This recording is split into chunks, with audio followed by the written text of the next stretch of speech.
A lot of our fears come from the unknown and the assumptions we make. When I was a kid, I used to fish all the time in New Hampshire, but I was the type of kid who never touched the fish. I would, I had somebody else put the bait on the hook, and when I reeled the fish in, I never touched the fish. When I went and filled out the application, it gives you 3 categories to choose from: fisheries, oceanographic, or hydrographic. And I was like, no way am I doing fisheries. When I got the email that said, hey, we have a fisheries cruise for you that we think would be perfect. Let us know if you want to go to Kodiak, Alaska for a month. I debated. I was like, oh, fish. Overcoming my adversity to wanting to do that was huge. It was one of the most rewarding experiences I've had as a teacher, and it was completely different than what that narrative I had in my head.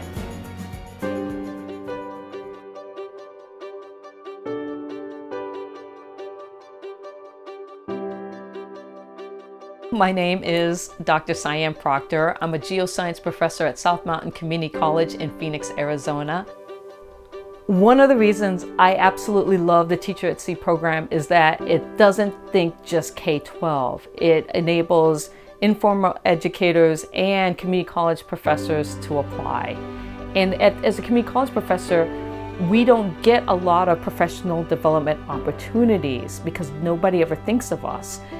Coming from a family where neither of my parents had college degrees, and having them, especially my dad, encourage me and my siblings to go off to college and get degrees in science, and that we could do it. But going into that space as a minority female and being surrounded by people who maybe didn't come from your background or don't look like you, and it just fuels you sometimes with insecurities of, do I belong and can I make it? But then I hear my dad's voice saying, what do you let yourself being talked out of opportunity? Go on and take on this, and don't count yourself out. Let somebody else tell you yes or no. And when I talk to teachers who have not experienced the Teacher at Sea program, and they're hesitant or they're unsure of themselves, I try to tell them that I was exactly where you were before I went to sea. And this is what happens when you go through this experience, and that's why you should apply.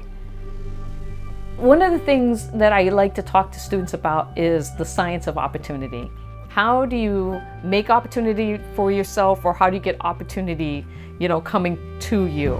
If you let people know the things that you're passionate about, then when that opportunity comes along, they're going to think about you. I was a finalist for the astronaut program.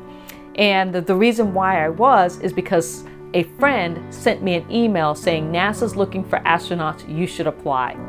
And a friend, again, sent me an email saying, NASA's looking for people to live in a Mars simulation for 4 months to investigate food. You love food and space, you should apply. And I was like, I do love food and space. I'm gonna apply. And next thing I know, I'm living on Mars. A lot of times people think that in order to be an explorer, you have to discover something new for humanity. And my thing is to tell them, no, you have to discover something new for you. And if you can redefine exploration as a personal experience, a personal journey of discovery, then you can see the explorer within.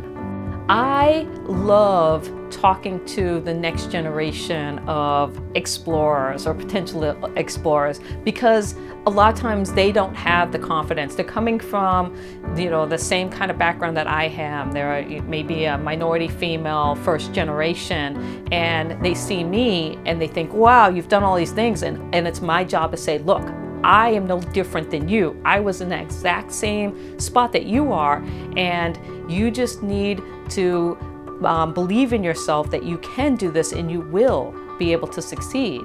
My #1 goal as a teacher is to inspire my students to take on challenges and not be afraid of the world. And so whether that is through talking about my experiences as a teacher at sea or an analog astronaut, or just my travels around the world and my experiences, my job is to inspire and motivate. And most of my students, 99% of them, are non-science majors. And so if they leave with an appreciation for science and the role science plays in their lives and a desire to go out and explore our world, then I've done my job.